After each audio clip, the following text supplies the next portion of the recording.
नमस्कार, जय हिंद, वंदे मातरम दोस्तों। स्वागत है आप सभी का हमारे यूट्यूब चैनल स्टडी पॉइंट्स में। तो आज हम आपके लिए लेकर आ चुके हैं सीटेट एग्जाम अगस्त 2023 के लिए एक इम्पॉर्टेंट क्लास एनसीएफ 2005 की। ठीक है, तो यहाँ पर आज हम क्वेश्चन आंसर डिस्कस करेंगे, यानी कि एमसीक्यूज आपके लिए लेकर आ चुके हैं एनसीएफ 2005 से। लगभग 50 से अधिक प्रश्न यहाँ पर हम करने वाले हैं और इसका जो कॉन्सेप्ट था वो पिछली क्लास में हम आपको कंप्लीट करा चुके हैं। जिन्होंने एनसीएफ 2005 की जो कॉन्सेप्ट क्लास थी उसको नहीं देखा है तो जाकर आप लोग देख लीजिएगा।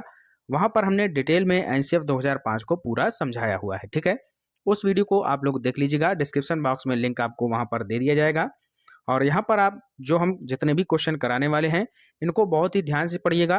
क्वेश्चन आपका परीक्षा में यहीं से मिलने वाला है, तो वीडियो को बहुत ही ध्यान से देखिएगा और अच्छा लगे तो लाइक और शेयर जरूर कर देना। चैनल से पहली बार जुड़े हैं तो चैनल को सब्सक्राइब कर लीजिएगा, बेल आइकॉन को प्रेस कर लीजिएगा, जिससे कि आने वाली वीडियो का नोटिफिकेशन आपको समय से मिल सके। तो चलिए शुरू करते हैं आज का इम्पोर्टेंट लेक्चर। तो पहला क्वेश्चन आपके सामने यहाँ पर आ चुका है।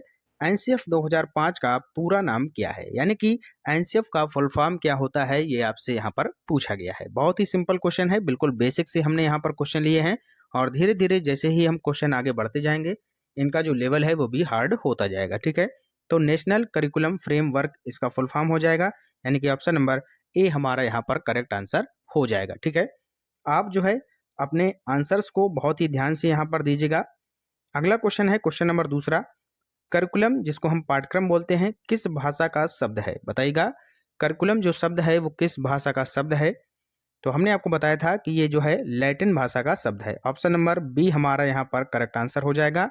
करिकुलम जो है वो किस भाषा का शब्द है, लैटिन भाषा का शब्द है। क्लियर है, आगे चलते हैं। क्वेश्चन नंबर तीसरा बताइएगा सभी लोग। भारत में अब तक एनसीएफ की रूपरेखा कितनी बार बन चुकी है। बहुत ही अच्छा क्वेश्चन है और यहाँ पर क्वेश्चंस बहुत ही ध्यान से आपको पढ़ना है। तो पूछा गया है कि एनसीएफ की जो रूपरेखा है वो कितनी बार बन चुकी है। तो हमने आपको बताया था कि एक बार बनी थी 1975 में, उसके बाद दूसरी बार बनी थी 1988 में, फिर कब बनी थी, इसके बाद बनी थी सन 2000 में। ठीक है, और इसके बाद बनी थी आपकी एनसीएफ 2005 में। तो कितनी बार हो गई, 1 2 3 4, यानी कि 4 बार जो है अभी तक ये जो है इसकी रूपरेखा एनसीएफ की बन चुकी है। क्लियर है, तो यहाँ पर क्लियर हो गया होगा। अगला क्वेश्चन है कि एनसीएफ 2005 की अध्यक्षता किसने की थी, बताइएगा। अध्यक्षता किसने की थी ये आपसे यहाँ पर पूछा गया है। तो हमने आपको कॉन्सेप्ट में बताया था कि जो अध्यक्षता यहाँ पर की थी वो की थी प्रोफेसर यशपाल शर्मा। किसने की थी, प्रोफेसर यशपाल शर्मा ने की थी। अगर आपसे पूछें कि प्रोफेसर जो कृष्ण कुमार थे ये क्या थे एनसीएफ 2005 में, प्रोफेसर कृष्ण कुमार, बताइएगा ये क्या थे। तो ये थे भैया निदेशक। क्या थे भैया, निदेशक थे। ये भी आप लोग याद रखिएगा, इंपॉर्टेंट है, आपसे यहाँ पर ये क्वेश्चन बन सकता है। ठीक है, आगे चलते हैं। नेक्स्ट क्वेश्चन बताइएगा, एनसीएफ 2005 के सचिव कौन हैं। सचिव यहाँ पर आपसे पूछा गया है, तो सचिव भी हमने आपको बताया था। कौन हो जाएगा इसका राइट आंसर, तो इसका राइट आंसर हो जाएगा श्वेता उत्पल। श्वेता उत्पल इसका करेक्ट आंसर हो जाएगा। ठीक है, क्लियर हो गया। जरा बता दीजिएगा कि नामवर सिंह जो यहाँ पर ये ऑप्शन में दिया गया है, ऑप्शन नंबर डी में, इन्होंने क्या किया था। तो इन्होंने क्या किया था कि भाषागत अशुद्धियों को दूर करने का कार्य किया था। किसने किया था भैया, नामवर सिंह ने किया था। क्लियर है, आगे चलते हैं। नेक्स्ट क्वेश्चन देखते हैं। अगला क्वेश्चन है आपके सामने कि राष्ट्रीय पाठचर्या की रूपरेखा 2005 की शुरुआत रविंद्रनाथ टैगोर के किस निबंध से हुई है। तो एनसीएफ 2005 की जो शुरुआत है रविंद्रनाथ टैगोर के किस निबंध से हुई है ये आपको यहाँ पर बताना है। सभ्यता और शिक्षा पर, ठीक है, गीतांजलि से हुई है, विज्ञान एवं तकनीकी से हुई है शुरुआत, या फिर सभ्यता एवं प्रगति से। तो इनका एक निबंध था जो कि बहुत ही महत्वपूर्ण है आपके लिए। वो निबंध का नाम है सभ्यता और प्रगति। तो एनसीएफ 2005 की जो शुरुआत है वह रविंद्रनाथ टैगोर के सभ्यता और प्रगति जो निबंध है इनका इससे हुई है। ठीक है, क्लियर है, तो ऑप्शन नंबर डी यहाँ पर हमारा राइट आंसर हो जाएगा। क्लियर, आगे चलते हैं। नेक्स्ट क्वेश्चन, एनसीएफ 2005 संचालन समिति में कुल कितने सदस्य थे। तो कुल कितने सदस्य थे ये आपको यहाँ पर बताना है। हमने आपको बताया था कि जो 35 सदस्य थे वो किसमें थे भैया, याद करिएगा। जो 35 सदस्य थे वो किसमें थे, तो 35 जो सदस्य थे वो थे संचालन समिति में। किसमें थे, संचालन समिति में। हमने आपको बताया था कॉन्सेप्ट में। संचालन समिति में थे 35 सदस्य और 3 सदस्य जो थे वो थे एनसीईआरटी के। तो टोटल कितने हो गए? 35 और 3 अगर हम जोड़ दें तो 38 हो जाएगा। तो 38 कुल यहाँ पर सदस्य हो जाएंगे, ठीक है। यानी कि एनसीएफ 2005 संचालन समिति में टोटल जो कुल सदस्य थे वो थे 38। 35 थे आपके संचालन समिति के, 3 थे एनसीईआरटी के, ठीक है। आगे चलते हैं, नेक्स्ट क्वेश्चन। एनसीएफ 2005 की कार्यशाला कहाँ पर आयोजित की गई? बताइएगा। बहुत ही इंपॉर्टेंट क्वेश्चन है, सिंपल क्वेश्चन है, सभी को आना चाहिए। एनसीएफ 2005 की कार्यशाला कहाँ पर आयोजित की गई? तो ये की गई थी भैया एनसीईआरटी नई दिल्ली। एनसीईआरटी नई दिल्ली इसका करेक्ट आंसर हो जाएगा। क्लियर है? चलते हैं आगे, नेक्स्ट क्वेश्चन। क्वेश्चन नंबर 9 आपके सामने आ चुका है। राष्ट्रीय पाठचर्या की रूपरेखा 2005 के अनुसार कक्षा में शिक्षक की भूमिका होनी चाहिए। तो कक्षा में शिक्षक की भूमिका कैसी होनी चाहिए ये आपको बताना है। एक आदेशक के रूप में, एक उत्प्रेरक के रूप में, एक नेता के रूप में, या फिर इनमें से कोई नहीं। बताइएगा क्या हो जाएगा इसका राइट आंसर। तो कक्षा में जो शिक्षक की भूमिका है वो होनी चाहिए एक उत्प्रेरक के रूप में। ऑप्शन नंबर बी हमारा यहाँ पर करेक्ट आंसर हो जाएगा। क्लियर है? आगे चलते हैं, नेक्स्ट क्वेश्चन। क्वेश्चन नंबर 10 बताइएगा। एनसीएफ 2005 के अनुसार बालकों की शिक्षण प्रक्रिया कैसी होनी चाहिए? बताइएगा। एनसीएफ 2005 के अनुसार बालकों की जो शिक्षण प्रक्रिया है वह कैसी होनी चाहिए ये आपको बताना है। रटंत पद्धति से युक्त, ध्यान से पढ़िएगा ऑप्शन, रटंत पद्धति से युक्त यहाँ पर दिया गया है। युक्त का मतलब क्या होता है? इसको मिलाकर। तो रटंत प्रणाली को तो हमें बढ़ावा नहीं देना है, तो ये तो गलत हो जाएगा, युक्त तो नहीं होगा। तनाव व बोझ से युक्त, यहाँ पर भी युक्त दिया है, ये भी नहीं होगा। रटंत पद्धति से मुक्त, यानी कि इसको हटाकर रटना यहाँ पर हमें नहीं सिखाना है, यानी कि मुक्त रखना है। तो रटंत पद्धति से मुक्त इसका आपका राइट आंसर हो जाएगा। क्लियर है? चलते हैं आगे, नेक्स्ट क्वेश्चन देखते हैं। एनसीएफ 2005 किस पर बल देता है? बताइएगा। एनसीएफ 2005 किस पर बल देता है? तो बहुत ही सिंपल है, किस पर बल देता है? शिक्षक केंद्र शिक्षा पर, ये तो नहीं होगा। बाल केंद्र शिक्षा पर बल देता है। रटने की प्रक्रिया पर बल देता नहीं है। समस्या हल करने पर, यह भी गलत हो जाएगा। तो स्वयं करके सीखने पर, ये आपका राइट आंसर हो जाएगा। क्लियर है? Option number D will be your right answer. चलते हैं आगे, नेक्स्ट क्वेश्चन देखते हैं। अगला क्वेश्चन है, राष्ट्रीय पाठचर्या की रूपरेखा 2005 ने अपनी समझ डैश से प्राप्त की है। तो किससे प्राप्त की है ये आपको यहाँ पर बताना है। संज्ञानवाद से, रचनावाद से, अनुदेशन से, या फिर उपरोक्त सभी से। तो यहाँ पर पूछा गया है कि राष्ट्रीय पाठचर्या की जो रूपरेखा है 2005 ने अपनी जो समझ है वो प्राप्त की है रचनावाद से। ऑप्शन नंबर बी यहाँ पर आपका राइट आंसर हो जाएगा। क्लियर है? चलते हैं आगे, नेक्स्ट क्वेश्चन। एनसीएफ 2005 में कुल अध्यायों की संख्या कितनी है? तो कुल अध्याय यहाँ पर कितने बताए थे हमने आपको। कॉन्सेप्ट अगर आपने अच्छे से समझा है तो इसका राइट आंसर आपको देना है, क्या हो जाएगा? कुल अध्याय यहाँ पर बताए गए हैं 5। ऑप्शन नंबर सी यहाँ पर आपका राइट आंसर हो जाएगा। और जिनको कुल अध्याय डिटेल में पढ़ना है तो जाकर आप लोग इसका जो कॉन्सेप्ट वाली जो क्लास है वो देख लीजिएगा, वहां पर हमने पूरा डिटेल में आपको समझाया है। अगला क्वेश्चन है कि एनसीएफ 2005 का मुख्य सूत्र या शीर्षक क्या है, ये आपको बताना है। बहुत ही इंपॉर्टेंट क्वेश्चन है, मोस्ट इंपॉर्टेंट क्वेश्चन है, याद रखिएगा, सभी को सही करना है ये। तो इसका जो एनसीएफ 2005 का जो मुख्य सूत्र है वो है लर्निंग विदाउट बर्डन, बिना भार के अधिगम। ठीक है, लर्निंग विदाउट बर्डन, ये इसका राइट आंसर हो जाएगा। नेक्स्ट क्वेश्चन, गणित का उद्देश्य एनसीएफ 2005 में क्या बताया गया है? बताइएगा। गणित का जो उद्देश्य है एनसीएफ 2005 में क्या बताया गया है?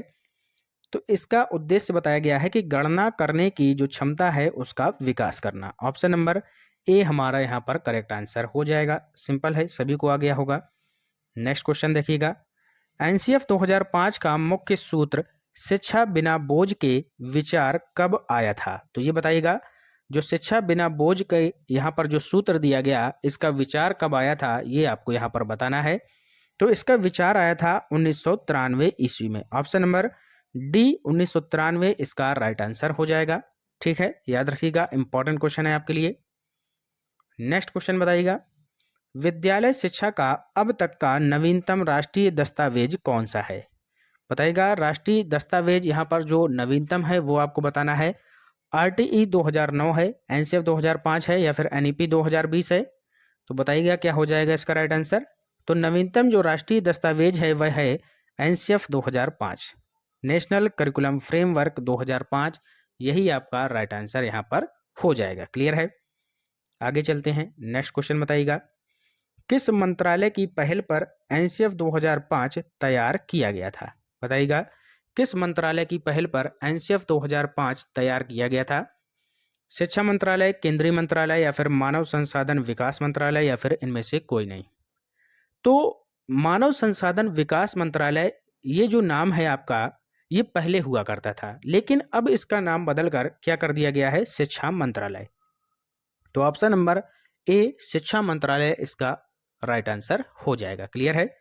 आप लोग जल्दबाजी में मानव संसाधन विकास मंत्रालय ना लगाइएगा, ये आपका गलत हो जाएगा। ठीक है? तो शिक्षा मंत्रालय अब इसका नाम बदलकर कर दिया गया है।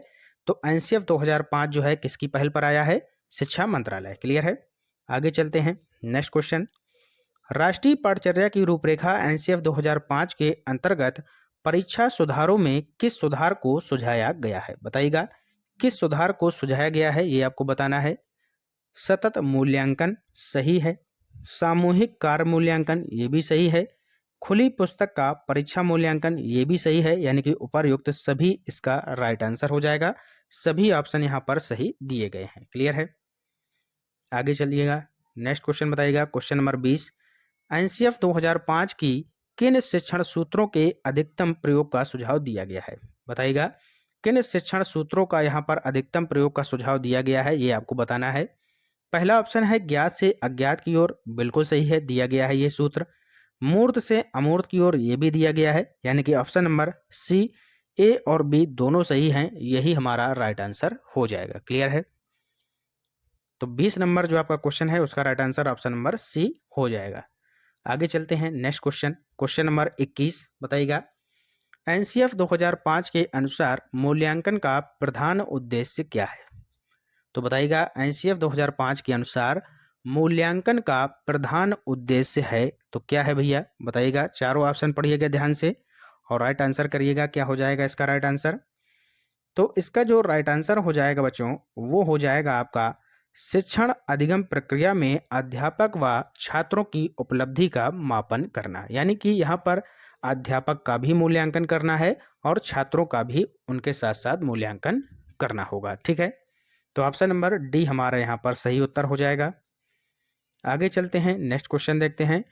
शिक्षकों को शिक्षण व्यवसाय में लगातार बदलते मानकों और डैश के साथ डील करना चाहिए। तो बताइएगा मानकों और किसके साथ डील करना चाहिए? तो ये करना चाहिए मानकों तथा पाठचर्या के साथ डील करना चाहिए। ठीक है? तो ऑप्शन नंबर सी हमारा यहाँ पर करेक्ट आंसर हो जाएगा। चलते हैं आगे। नेक्स्ट क्वेश्चन बताइएगा। Question number 23। राष्ट्रीय पाठचर्या की रूपरेखा 2005 के अनुसार सत्य नहीं है। तो कौन सा कथन यहाँ पर सत्य नहीं है एनसीएफ 2005 के अनुसार, ये आपको यहाँ पर ढूंढना है। पहला ऑप्शन दिया है कि सभी बच्चों में सीखने की क्षमता होती है, ये तो बिल्कुल सही है। सभी बच्चे स्वभाव से सीखने हेतु प्रेरित रहते हैं, ये भी सही है। स्कूल के भीतर बाहर दोनों जगह सीखने की प्रक्रिया चलती रहती है, ये भी यहाँ पर ऑप्शन सही दिया गया है।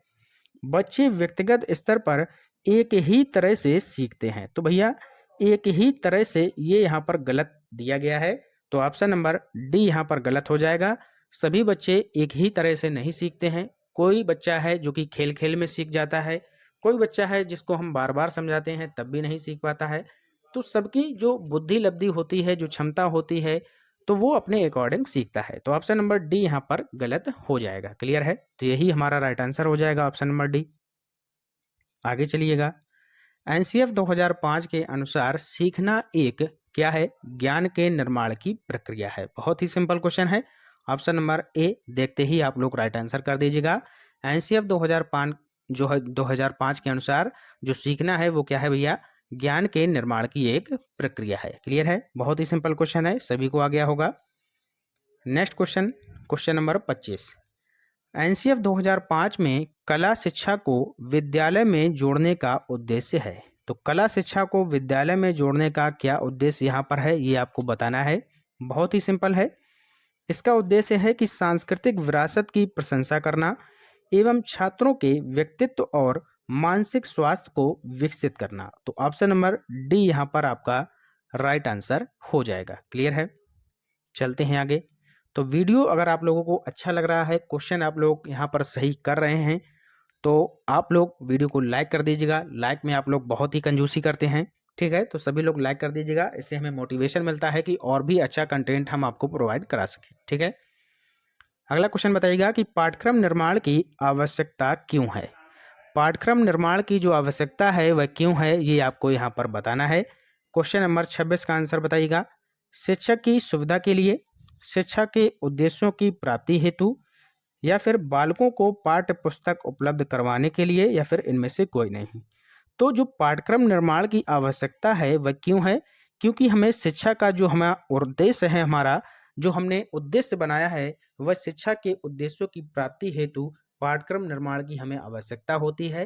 तो हमारा आंसर हो जाएगा शिक्षा के उद्देश्यों की प्राप्ति हेतु हमें पाठ्यक्रम निर्माण की आवश्यकता होती है। समझ में आ गया? आगे चलते हैं। Next question 27 number. राष्ट्रीय पाठचर्या रूपरेखा में विज्ञान शिक्षण का उद्देश्य होना चाहिए। राष्ट्रीय पाठचर्या रूपरेखा में विज्ञान शिक्षण का जो उद्देश्य है वह क्या होना चाहिए? तो इसका उद्देश्य होना चाहिए कि बालकों में जिज्ञासु प्रवृत्ति का विकास करना। क्या होना चाहिए? जिज्ञासु प्रवृत्ति का विकास करना इसका उद्देश्य यहाँ पर होना चाहिए। क्लियर है? चलते हैं आगे, नेक्स्ट क्वेश्चन देखते हैं। अगला क्वेश्चन है, एनसीएफ 2005 में गुणवत्ता आयाम शीर्षक के अंतर्गत महत्व दिया गया है। एनसीएफ 2005 में गुणवत्ता आयाम शीर्षक के अंतर्गत महत्व दिया गया है। तो किस पर महत्व दिया गया है ये आपको यहाँ पर बताना है। क्वेश्चन नंबर 28 का सभी लोग राइट आंसर क्या होगा बताइएगा। तो इसका राइट आंसर हो जाएगा कि बालकों के लिए संरक्षित अनुभव एवं पाठ्यक्रम सुधार को। ऑप्शन नंबर सी आपका यहाँ पर करेक्ट आंसर हो जाएगा। क्लियर है? चलते हैं आगे। नेक्स्ट क्वेश्चन बताइएगा। Question number 29।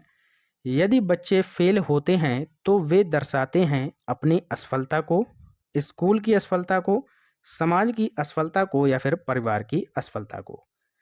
तो इसका राइट आंसर हो जाएगा स्कूल की असफलता को। अपनी असफलता को नहीं दर्शाते हैं, ना ही समाज की, ना ही परिवार की। ऑप्शन नंबर बी यहाँ पर आपका करेक्ट आंसर हो जाएगा। स्कूल की असफलता होती है, यदि कोई बच्चा फेल होता है तो उसमें जो है स्कूल की असफलता मानी जाती है। क्लियर है?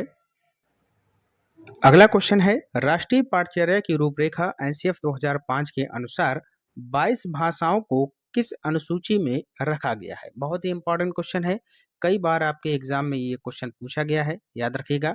तो 22 भाषाओं को किस अनुसूची में रखा गया है? तो इनको रखा गया है 8वीं अनुसूची में। और 8वीं अनुसूची से रिलेटेड हमने एक सेपरेट वीडियो पूरा बनाया हुआ है, आप लोग जाकर देख लीजिएगा। इसका जो लिंक है वो हम आपको डिस्क्रिप्शन बॉक्स में दे देंगे, ठीक है? वहाँ पर हमने 8वीं अनुसूची में जितनी भी 22 भाषाएं हैं उनको ट्रिक के माध्यम से याद करवाया है। और आप लोग अगर वीडियो को अच्छे से देख लेंगे तो 22 भाषाएं आप लोग रट जाएंगे, ये मेरा वादा है, ठीक है? तो उसको जाकर आप लोग क्लियर कर लीजिएगा। अगला क्वेश्चन है क्वेश्चन नंबर 31।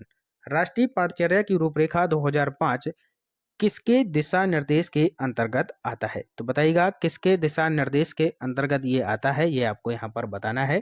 क्वेश्चन नंबर 31 का राइट आंसर क्या हो जाएगा? ज्ञान को स्कूल के बाहरी जीवन से जोड़ना, बिल्कुल सही है। पढ़ाई जो है वो रटंत प्रणाली से मुक्त होनी चाहिए, ये भी सही है, ठीक है? तो दोनों सही हो गए। पाठचर्या पाठ्यक्रम केंद्रित हो, ये भी सही है, यानी कि ये सभी सही हैं। ऑप्शन नंबर डी यहाँ पर राइट आंसर हो जाएगा। क्लियर है? चलते हैं आगे, नेक्स्ट क्वेश्चन देखते हैं। अगला प्रश्न है, राष्ट्रीय पाठचर्या रूपरेखा 2005 के अनुसार भाषाई अल्पसंख्यक वाले वर्गों के बच्चों को शिक्षा किस भाषा में दी जानी चाहिए? तो किस भाषा में शिक्षा दी जानी चाहिए ये आपको यहाँ पर बताना है।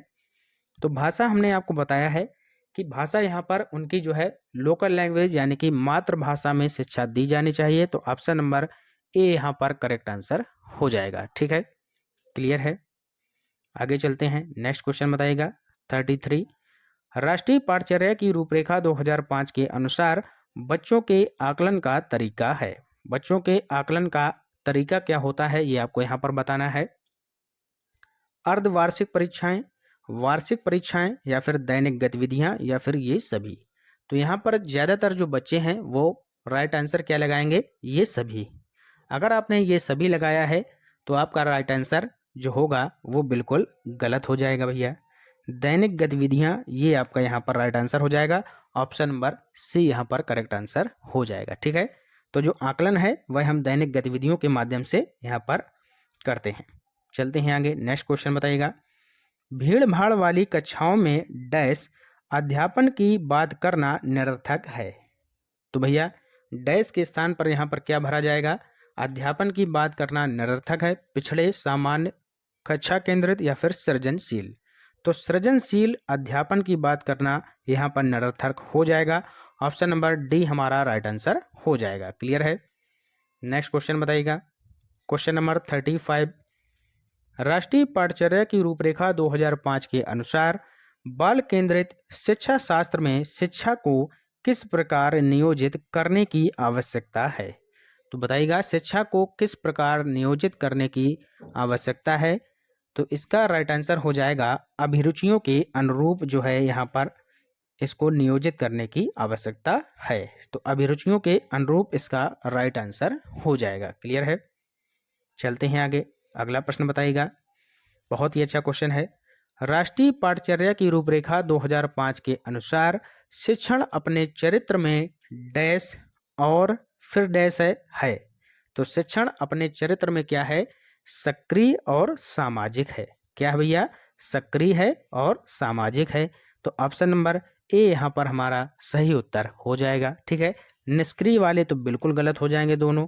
यहाँ पर आपको कंफ्यूजन हो सकता है सक्रिय और सरल में और सक्रिय और सामाजिक में। तो इन दोनों में से राइट आंसर हो जाएगा सक्रिय और सामाजिक। क्लियर है। आगे चलते हैं।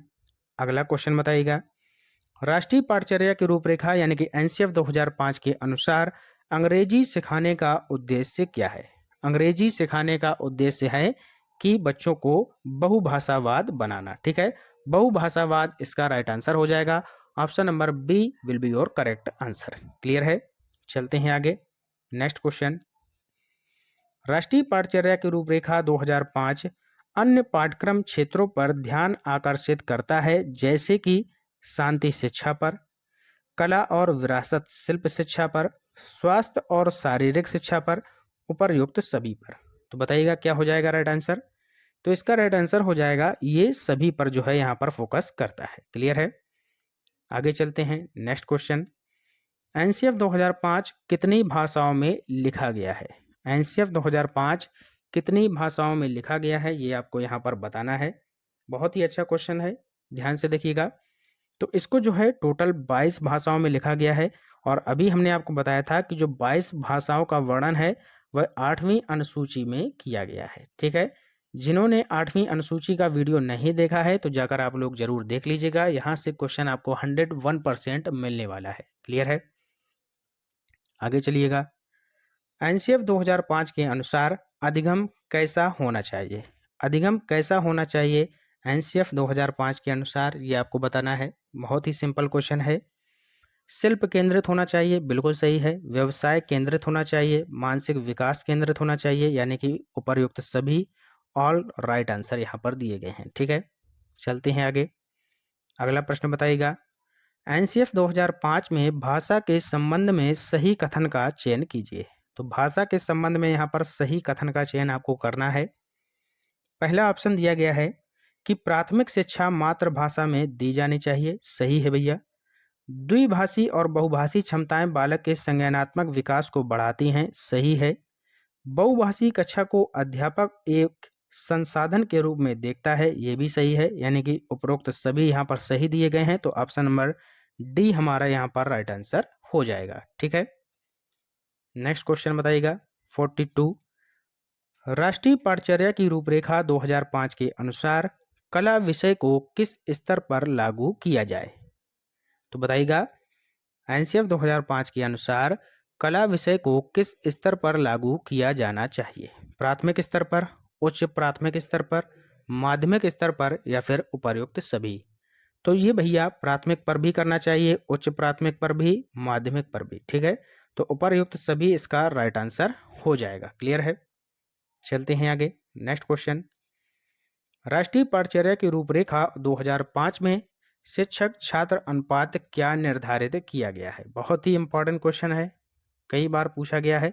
शिक्षक और छात्र का अनुपात क्या होना चाहिए, तो शिक्षक 1:30, शिक्षक और छात्र का अनुपात। अब यहाँ पर क्या करता है, जो एग्जामिनर है वह ये कर देता है कि छात्र पहले दे देगा और बाद में दे देगा आपको शिक्षक। बाद में आपको क्या देगा, पहले दे देगा छात्र और बाद में दे देगा आपको शिक्षक। अब यहाँ पर पूछ लेगा कि इनका अनुपात क्या होगा, तो आपको क्या करना है, 30:1, ठीक है। यहाँ पर क्या पूछा गया है, शिक्षक छात्र का अनुपात। तो शिक्षक पहले है, यानी कि एक शिक्षक 30 छात्रों को पढ़ाएगा। अगर छात्र पहले उसने लिख दिया, शिक्षक बाद में लिख दिया, तो 30 पहले आएगा, अनुपात 1 बाद में आएगा। ये आपको ध्यान रखना है, यहाँ पर आपको एग्जामिनर फंसा सकता है, ठीक है। याद रखेंगे आप लोग। चलिए आगे चलते हैं।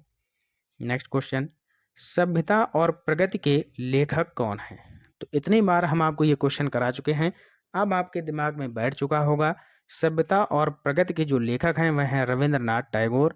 ऑप्शन नंबर सी हमारा राइट आंसर हो जाएगा। क्लियर है, कोई दिक्कत नहीं होनी चाहिए। आगे चलिए, एनसीएफ 2005 को अभी तक कितने राज्यों ने लागू किया है। बहुत ही अच्छा क्वेश्चन है। एनसीएफ 2005 को अभी तक कितने राज्यों ने लागू किया है, बताइएगा। तो कितने राज्यों ने किया है, 17 राज्यों ने किया है। ऑप्शन नंबर ए यहाँ पर करेक्ट आंसर हो जाएगा, ठीक है। 17 इसका राइट आंसर हो जाएगा। अगला क्वेश्चन बताइएगा, राष्ट्रीय पाठ्यचर्या की रूपरेखा एनसीएफ 2005 के अनुसार बालक के सर्वांगीण विकास में शामिल हैं। तो बालक के सर्वांगीण विकास में क्या क्या चीजें शामिल होती हैं, ये आपको यहाँ पर बताना है। क्वेश्चन नंबर 46 का राइट आंसर क्या हो जाएगा, बताइएगा सभी लोग। तो इसका राइट आंसर हो जाएगा बालक का शारीरिक, मानसिक, सामाजिक, भावात्मक विकास और विद्यालय के लिए तैयारी। ये इसका यहाँ पर सर्वांगीण विकास में सब कुछ ये शामिल होता है, ठीक है। तो ऑप्शन नंबर बी यहाँ पर राइट आंसर हो जाएगा। क्लियर है, आगे चलिएगा। नेक्स्ट क्वेश्चन बताइएगा, राष्ट्रीय पाठ्यचर्या की रूपरेखा 2005 में सामाजिक अध्ययन में निम्न में से किन मुद्दों को शामिल करने की अनुशंसा की गई है। तो बताइएगा किन मुद्दों को शामिल करने की अनुशंसा की गई है। तो इसका जो राइट आंसर हो जाएगा वह हो जाएगा सभी स्तरों के विद्यार्थियों के लैंगिक एवं स्वास्थ्य संबंधी मुद्दों को शामिल करने की अनुशंसा की गई है, ठीक है। तो ऑप्शन नंबर डी हमारा यहाँ पर राइट आंसर हो जाएगा।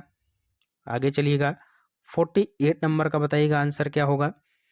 राष्ट्रीय पाठ्यचर्या की रूपरेखा 2005 प्राथमिक विद्यालय के बालकों के लिए निम्न में से किसे बेहतर माना गया है। बताइएगा, प्राथमिक विद्यालय की यहाँ पर बात की गई है, तो किसे बेहतर माना गया है, स्वयं के द्वारा करके सीखने पर, यानी कि स्वयं के द्वारा किया गया जो अनुभव है इसको सबसे बेहतर यहाँ पर माना गया है। क्लियर है, चलते हैं आगे। अगला क्वेश्चन, राष्ट्रीय पाठ्यचर्या की रूपरेखा 2005 में बहुभाषा को एक संसाधन के रूप में दिया गया है क्योंकि। अब बताइएगा इसके बाद क्या आएगा। क्वेश्चन ध्यान से पढ़िएगा कि राष्ट्रीय पाठ्यचर्या की रूपरेखा 2005 में बहुभाषा को एक संसाधन के रूप में दिया गया है क्योंकि यह एक तरीका है जिसमें प्रत्येक बालक सुरक्षित महसूस करे। तो भैया ये तो नहीं होगा, होगा कि नहीं होगा, बताइएगा सभी लोग। क्वेश्चन नंबर 49 का राइट आंसर क्या होगा, होगा, ये बिल्कुल होगा। ये यहाँ पर यह एक ऐसा तरीका है जिसमें प्रत्येक बालक अपने आप को सुरक्षित महसूस करे, बिल्कुल सही है। दूसरा है कि भाषागत पृष्ठभूमि के कारण कोई बालक पीछे ना छूटे, ये भी सही है। अगला है कि यह बालक को अपने आप पर विश्वास के लिए प्रोत्साहित करेगा, बिल्कुल सही है। और सभी कथन सही हैं, यही हमारा राइट आंसर इसका हो जाएगा, ठीक है। तो option number D all correct, यही राइट आंसर हो जाएगा। अगला क्वेश्चन बताइएगा, क्वेश्चन नंबर 50, राष्ट्रीय पाठ्यचर्या की रूपरेखा 2005 के अनुसार स्कूली स्तर पर त्रिभाषा जो फार्मूला है इसको स्वीकार किया गया है। इस संदर्भ में जो है कौन सा कथन सही नहीं है। तो इस संदर्भ में कौन सा कथन सही नहीं है ये आपको यहाँ पर छांटना है। ध्यान से क्वेश्चन को पढ़िएगा, क्या हो जाएगा। पहला ऑप्शन है कि पूर्व प्राथमिक स्तर पर घरेलू भाषा में यानी कि घरेलू भाषा काम में ली जानी चाहिए, यानी कि लोकल लैंग्वेज में हमें जो है यहाँ पर पढ़ाना है, तो ये ऑप्शन सही है। दूसरा है कि प्राथमिक स्तर पर राष्ट्रभाषा काम में ली जानी चाहिए, तो भैया राष्ट्रभाषा का यहाँ पर अभी प्रयोग नहीं है, तो यही हमारा राइट आंसर हो जाएगा। यहाँ पर सही नहीं है पूछा गया है, तो यही गलत दिया गया है, तो ऑप्शन नंबर बी आपका सही उत्तर हो जाएगा। ठीक है, चलते हैं आगे। नेक्स्ट क्वेश्चन है और ये होगा हमारा आज की क्लास का अंतिम प्रश्न। एनसीएफ 2005 में किस बात पर बल दिया गया है? बहुत ही सिंपल क्वेश्चन है, किस बात पर बल दिया गया है, लेकिन आपको सही करना है ये क्वेश्चन। तो इस पर जो है शांति के लिए यहाँ पर शिक्षा, इस पर जो है बल दिया गया है। क्लियर है? तो अब आपको क्या करना है कि इन जो हमने आपको 51 क्वेश्चन कराए हैं, कितने क्वेश्चन आपने यहाँ पर सही किए हैं, कमेंट बॉक्स में आप लोग सही सही बताइएगा। तो आपको कमेंट करना है कि कितने क्वेश्चन आपने यहाँ पर सही किए हैं। मिलते हैं एक और नए वीडियो के साथ, तब तक के लिए good bye, have a nice day, जय हिंद, जय भारत।